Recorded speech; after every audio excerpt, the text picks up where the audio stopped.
মায়ের চোখে কষ্টের নোনা জল। জুলাই গণ অভ্যুত্থানে হারিয়েছেন বুকের ধন, তাই এই আহাজারি থামেনি এখনো। ঢাকায় শহীদদের পরিবারের কাছে অর্থ সহায়তা চেক হস্তান্তর অনুষ্ঠানে এভাবে কান্নায় ভেঙে পড়েন স্বজনরা। অভিযোগ করেন আইনি হয়রানির। আমি এক ভাই হারিয়ে, আমার বাবা মা এক সন্তান হারিয়ে, তার আরেক সন্তান নিয়ে টেনশনে আছে। আমি এই উচিত কথা বলতে গিয়ে, আমি এই দেশ সংস্কার করতে গিয়ে এখন আমি ওদের টার্গেটে পড়ে গিয়েছি। হয়তো আমাকে ওরা শেষ করে দিয়ে যেতে পারে, কিন্তু আমার পরিবারটাকে আপনারা দেখবেন। এ সময় শহীদ জুলাই স্মৃতি ফাউন্ডেশনের সাধারণ সম্পাদক সার্জিস আলম বলেন, অন্তর্বর্তী সরকারের সবচেয়ে বড় দায় গণহত্যাকারীদের বিচার নিশ্চিত করা। এটা কোন নির্দিষ্ট মন্ত্রণালয়ের একক কাজ না, কিন্তু এটাই অন্তর্বর্তীকালীন সরকারের সবচেয়ে বড় দায়বদ্ধতা। এই একটা জায়গায় যদি আমরা সফল না হই, দৃশ্যমান বিচার আমরা না দেখতে পাই, বাংলাদেশের ইতিহাসে এই 24-এর অভ্যুত্থানে সবচেয়ে বড় সীমাবদ্ধতা হয়ে থাকবে এটি, এবং এর দায় আমরা কোনোদিনকে উপেক্ষা করতে পারবো না। আমার এমন অনেক শহীদ পরিবার রয়েছে যারা তাদের জায়গায় এখন মামলা করেও ভয় আছে।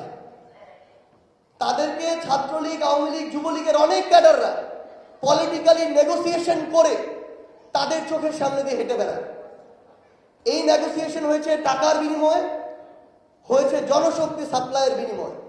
অনুষ্ঠানে সরকারের অবস্থান তুলে ধরেন উপদেষ্টারা। জানান, দেশের মাটিতেই হবে শেখ হাসিনার বিচার, পাশাপাশি পুনর্বাসন করা হবে শহীদ পরিবারকে। এই হত্যাকারী খুনি হাসিনা এবং তার পুলিশ বাহিনী এবং যারা এটার সাথে জড়িত ছিল প্রত্যেকের বিচার করা, এই বিচার হতেই হবে বাংলাদেশের মাটিতে। প্রয়োজনে অন্য সকল জায়গায় টাকা দেওয়া কমিয়ে যাতে আহতদের চিকিৎসা এবং নিহতদের পরিবারকে দেয়া যায়, সেই সিদ্ধান্ত গ্রহণ করা হয়েছে।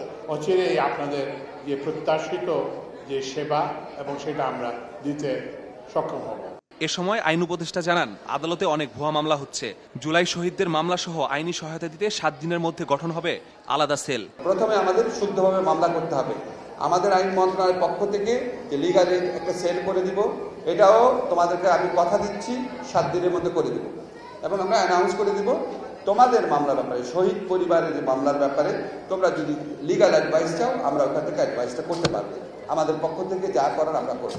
ঢাকার 77 শহীদ পরিবারকে আর্থিক সহায়তা চেক তুলে দেয় জুলাই শহীদ স্মৃতি ফাউন্ডেশন। মাসুদুর রহমান, সময় সংবাদ, ঢাকা।